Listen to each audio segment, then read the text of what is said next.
Evangelio de marzo 11, 2015, del Santo Evangelio según San Mateo. En aquel tiempo Jesús dijo a sus discípulos: No crean que he venido a abolir la ley o los profetas. No he venido a abolirlos, sino a darles plenitud. Yo les aseguro que antes se acabarán el cielo y la tierra, que deje de cumplirse hasta la más pequeña letra o coma de la ley. Por lo tanto, el que quebrante uno de estos preceptos menores y enseñe eso a los hombres, será el menor en el reino de los cielos. Pero el que los cumpla y los enseñe, será grande en el reino de los cielos. Palabra del Señor, gloria a ti, Señor Jesús. Tomemos una pequeña parte de la primera lectura del libro del Deuteronomio. Israel, escucha los mandatos y preceptos que te enseño, para que los pongas en práctica y puedas así vivir y entrar a tomar posesión de la tierra que el Señor, Dios de tus padres, te va a dar. Ten cuidado y atiende bien, no vayas a olvidarte de estos hechos que tus ojos han visto. No dejes que se aparten de tu corazón en todos los días de tu vida. Al contrario, transmíteselos a tus hijos y a los hijos de tus hijos. Muy bien.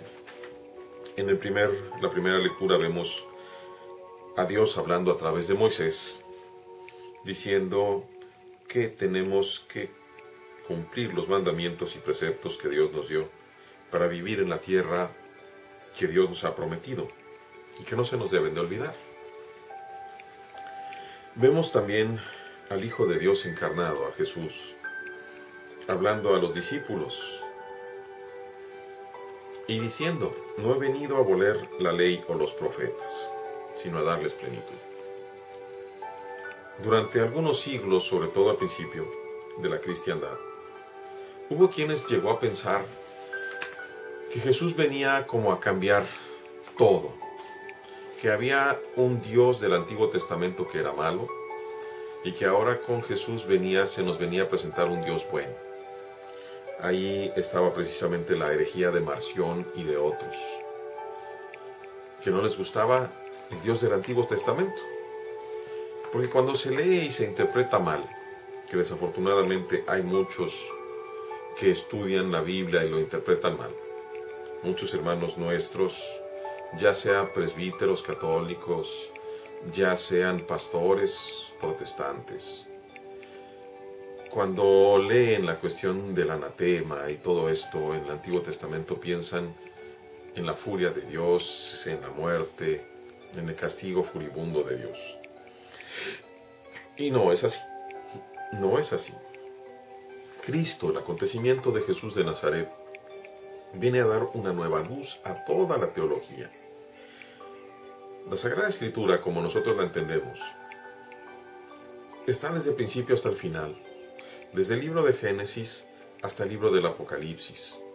Y todo es prefiguración y habla de aquel que había de venir y que ya vino, de aquel que nos ha venido a revelar al Padre, revelándose a sí mismo como Hijo, que nos ha revelado que en Dios hay tres personas y un solo Dios, Padre, Hijo y Espíritu Santo. Tres personas con la misma dignidad, con la misma esencia, con una sola voluntad, un solo Dios. El Señor viene a decirnos: no he venido a abolir la ley o los profetas. Incluso ese comentario es válido y era necesario en ese momento, porque los escribas y los fariseos querían interpretar la ley de cierta forma, y parecía que Jesús estaba como en contra de ellos. Por eso el Señor explica: no he venido a abolirlos, pero así a darles plenitud. Porque los escribas y los fariseos, junto con los jefes del templo, habían ido torciendo las palabras de Dios, de forma tal que se acomodaba muy bien a lo que ellos querían. ¿Cuántas veces muchos de nosotros podemos torcer también la ley y la Biblia para que diga lo que nosotros queremos? Somos muy inteligentes para hacer eso, pero de nada nos sirve, porque nadie es más sagaz que Dios. Nadie puede torcerle el brazo a Dios para obligarlo a actuar de una o de otra forma. el Señor dice muy claro: les aseguro que se acabarán primero el cielo y la tierra antes que deje de cumplirse hasta la más pequeña letra o coma de la ley. Todo lo que está escrito será cumplido a la manera en que Dios lo ha puesto. Quien quebrante uno de estos preceptos menores y los enseñe será el menor en el reino, pero el que los cumpla y los enseñe será grande en el reino de los cielos. ¿Cuál es un precepto menor que podamos nosotros quebrantar, enseñar y todavía llegar al cielo? Ciertamente hay muchos, y en la misericordia de Dios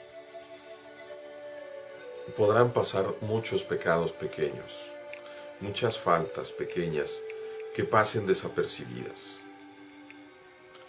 Ahí lo que nos falta es humildad, oración y formación, de forma tal que Dios nos vaya conduciendo hacia su verdad más plena.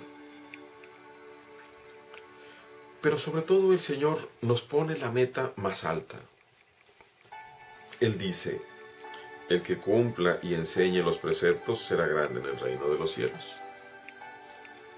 ¿Quién es a la vez el más pequeño y el más grande en el reino de los cielos? El Cristo, Jesús. Es el más pequeño porque es humilde, y sin embargo es el más grande porque es verdadero Dios. Y es el único que puede decir que los ha cumplido completamente y los ha enseñado.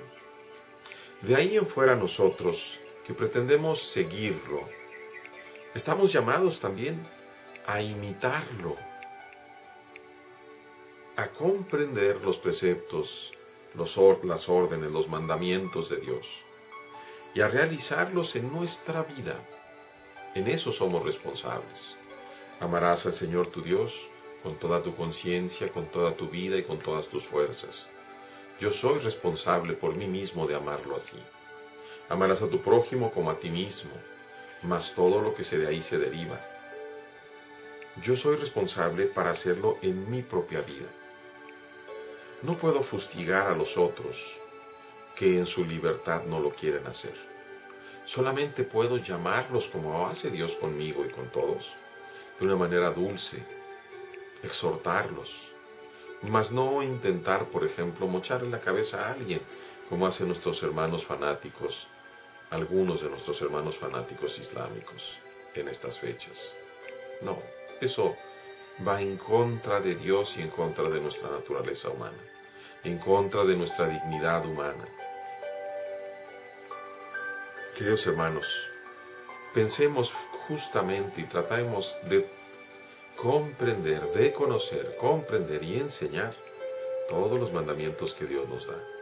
Para eso es conveniente que leamos la Biblia, que hagamos oración, que frecuentemos los sacramentos, la reconciliación, pero sobre todo que hagamos obras de caridad, empezando por una actitud humilde, una actitud de verdadera escucha a Dios. Dios les bendiga, hermanos.